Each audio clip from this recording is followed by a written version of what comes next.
જય શ્રી કૃષ્ણ. ઓમ નમો નારાયણ. જય શ્રી કૃષ્ણ મિત્રો. કવચનો મતલબ થાય છે રક્ષણ. જો આપણે આપણું અને આપણા પરિવારનું રક્ષણ કરવું હોય તો આપણે નિત્ય દિવસમાં એકવાર કોઈ પણ એક કવચ જરૂરથી આપણે કરવું જોઈએ. તો આજે આપણે કરીશું નારાયણ કવચનો પાઠ. આ પાઠ આપણે સંપૂર્ણ સાંભળીશું તો જ એમાં કહેવામાં આવેલું ફળકથન આપણે પ્રાપ્ત કરી શકીશું.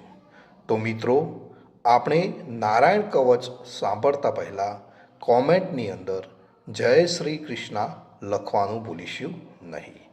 અને ત્યાર પછી આપણે સંપૂર્ણ નારાયણ કવચનો પાઠ સાંભળીશું.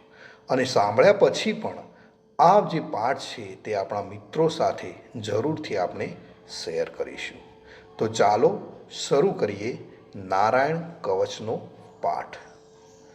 શ્રીમદ ભાગવતના છઠ્ઠા સ્કંદના 8મા અધ્યાયમાંથી નારાયણ કવચ ત્વષ્ટા ઋષિના પુત્ર વિશ્વરૂપ ઇન્દ્રને કહે છે.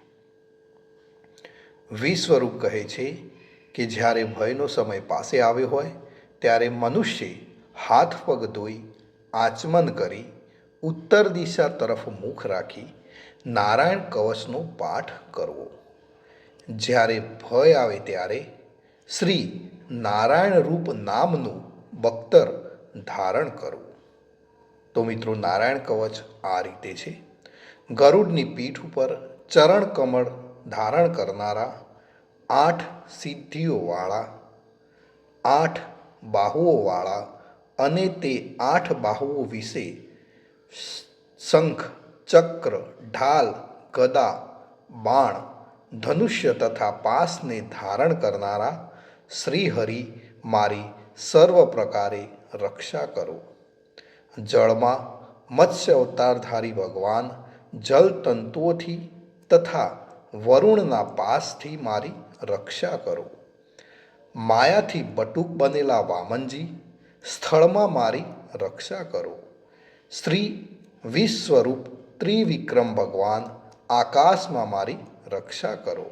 જેના અટ્ટહાસ્યથી દિશાઓ ગાજી ઉઠી હતી અને ગર્ભિણીઓના ગર્ભ પડી ગયા હતા તેવા નૃસિંહ ભગવાન દુર્ગ, વન અને યુદ્ધ ભૂમિમાં મારું રક્ષણ કરો.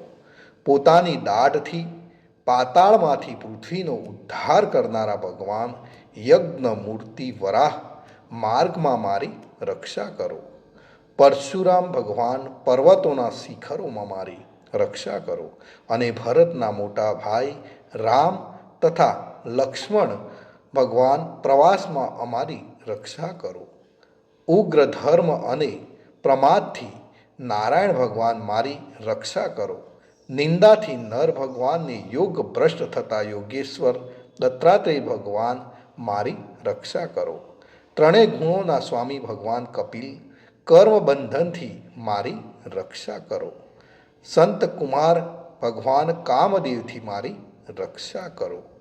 હયગ્રીહ ભગવાન રસ્તામાંથી જતા અને દેવોને પ્રણામ ન કરવા રૂપી અપરાધમાંથી મારી રક્ષા કરો. હે દેવર્ષિ શ્રેષ્ઠ મુનિ નારદ ભગવાન, ભગવાનની પૂજામાં જે કોઈ વિઘ્ન નડે તેનાથી મારી રક્ષા કરો. અને કૂર્મ અવતાર શ્રીહરિ સર્વ પ્રકારના નરકમાંથી મારી રક્ષા કરો. અયોગ્ય ખોરાકથી ભગવાન ધન્વંતરી મારી રક્ષા કરો. જીતેન્દ્રિય ભગવાન ઋષભદેવ કામ ક્રોધ આદિના ભયમાંથી મારી રક્ષા કરો. યજ્ઞ અવતારી ભગવાન લોક અપવાદથી મારી રક્ષા કરો. બલભદ્ર ભગવાન મનુષ્ય તરફથી થનારા ઉપદ્રવોમાંથી મારી રક્ષા કરો. અને ક્રોધાવેશ સર્પગણોથી શેષ ભગવાન મારી રક્ષા કરો. ભગવાન વેદવ્યાસ અજ્ઞાનથી મારી રક્ષા કરો. પાખંડીઓના ટોળામાંથી ભગવાન બુદ્ધ મારી રક્ષા કરો. ધર્મની રક્ષા કરવા માટે અવતાર લેનાર ભગવાન કલ્કી કાળના મૂળ રૂપ કળિયુગમાંથી મારી રક્ષા કરો. હે કેશવ ભગવાન, પ્રભાતમાં ગદાથી મારી રક્ષા કરો. હે વેણુધર ભગવાન ગોવિંદ, આ સંકટ કાળમાં મારી રક્ષા કરો. ઉદાત શક્તિ નારાયણ ભગવાન, પ્રાહનકારમાં મારી રક્ષા કરો. અને ચક્રધારી ભગવાન વિષ્ણુ, મધ્યાહનકારમાં મારી રક્ષા કરો. મધુ દૈત્યને મારનારા ઉગ્ર ધનુર્ધારી ભગવાન વિષ્ણુ, ત્રીજા પહોરમાં મારી રક્ષા કરો.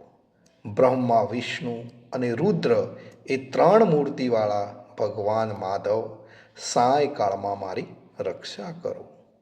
ઇન્દ્રિયોના સ્વામી ઋષિકેશ ભગવાન, પ્રદોષકાળમાં મારી રક્ષા કરો. પદ્મનાભ ભગવાન, કેવળ એક અર્ધ રાતથી પહેલાંના કાળમાં અને અર્ધ રાતે મારી રક્ષા કરો. શ્રી વત્સ સિંહધારી ભગવાન એવા ઈશુ શ્રી વિષ્ણુ ભગવાન, પાછલી રાતે મારી રક્ષા કરો. તલવારધારી ભગવાન જનાર્દન, મળસકામાં મારી રક્ષા કરો. દામોદર ભગવાન, સંપૂર્ણ સંધ્યાઓમાં મારી રક્ષા કરો. કાળમૂર્તિ ભગવાન વિશ્વેશ્વર, સૂર્યોદય પહેલાંના કાળમાં મારી રક્ષા કરો. હે પ્રલય સમયના અગ્નિ જેવી તીક્ષ્ણ ધારવાળા ચક્ર, વાયુવાળા અગ્નિથી જેમ સૂકું ઘાસ બળીને ભસ્મ થાય તેમ અમારી શત્રુ સેનાને ભસ્મ કરો. હે વ્રજના જેવા તીક્ષ્ણ સ્પર્શવાળા તણખાઓથી ભરેલી ગદા, તમે ભગવાનને પ્રિય છો. તમે કુષ્માંડા, યક્ષ, રાક્ષસ, ભૂત તથા ગ્રહોનો ભૂકો કરી નાખો તથા શત્રુઓના ચૂરે ચૂરા કરી નાખો. હે પંચજન્ય શંખરાજ, શ્રી કૃષ્ણ ભગવાન તને ફૂંકીને ભયંકર શબ્દ કરે છે અને તેનાથી શત્રુઓના હૃદય કંપે છે. હે પંચજન્ય શંખરાજ, તમે રાક્ષસો, પ્રમથો, પ્રેતગણ, માતૃકાગણ, પિચાસ, બ્રહ્મ રાક્ષસ તથા બીજા ઘોર દ્રષ્ટિવાળાઓને નસાડી મૂકો. હે તીક્ષ્ણ ધારવાળી તલવાર, તમે ભગવાનના હસ્ત દ્વારા પ્રેરાઈને મારા શત્રુઓના સૈન્યને કાપી નાખો. હે સેંકડો ચંદ્ર જેવા મંડળ સમાન ઢાલ, તમે શત્રુઓની આંખોને ઢાંકી દો તથા પાપી નજરવાળાઓની પાપ દ્રષ્ટિને હરી લો. અમને ગ્રહોથી, કેતુઓથી, મનુષ્યોથી, સર્પોથી, ઢાઢવાળા પ્રાણીઓથી તથા પાપોથી જે ભય થાય છે તે સૌ તથા જેઓ અમારા સુખમાં વિઘ્ન કરનારા છે તે સર્વે ભયો ભગવાનના નામરૂપ અસ્ત્રના કીર્તનથી જ તુરત જ નાશ પામો. વૈદિક સ્ત્રોતોથી સ્તુતિ કરાયેલા વેદમય તથા સમર્થ ગરુડ ભગવાન, સર્વ સંકટોમાં મારી રક્ષા કરો તથા વિશ્વસેન ભગવાન પણ પોતાના નામો લેવા વડે સર્વ સંકટોમાંથી મારી રક્ષા કરો. શ્રી હરિના નામ, રૂપ, વાહન અને આયુધો સર્વ દુઃખોમાંથી અમારી રક્ષા કરો. ભગવાનના મુખ્ય પાર્ષદો અમારી બુદ્ધિ, ઇન્દ્રિય તથા મન તથા પ્રાણની રક્ષા કરો. આ સાકાર નિરાકાર જે કંઈ જગત છે સર્વ ભગવાનનું જ સ્વરૂપ છે. આ સત્યથી મારા સર્વ ઉપદ્રવો નાશ પામો. અભેદ દ્રષ્ટિવાળા મનુષ્યોને ભગવાન પોતે ભેદરહિત જોવામાં આવે છે તો પણ તે પોતાની માયાથી આભૂષણો, આયુધો તથા ચિહ્ન નામની શક્તિઓને ધારણ કરે છે. તે સત્ય પ્રમાણ વડે જ સર્વજ્ઞ તથા સર્વવ્યાપક ભગવાન શ્રી હરિ સર્વ પ્રકારના રૂપો વડે સર્વદા અમારી રક્ષા કરો.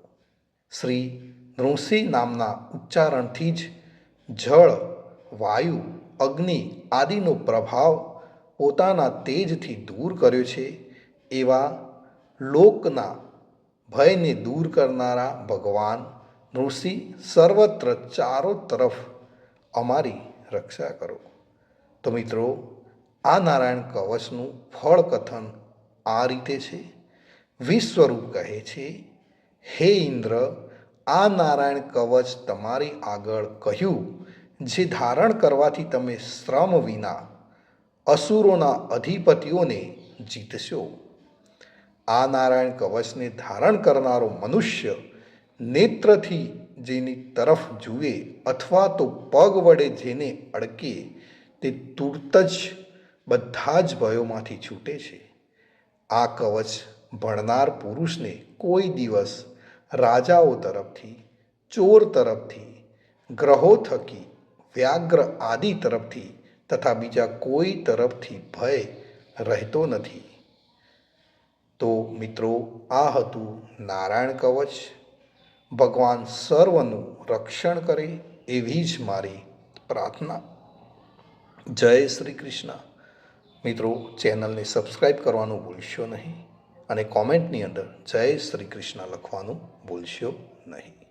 જય શ્રી કૃષ્ણ. ઓમ નમો નારાયણ.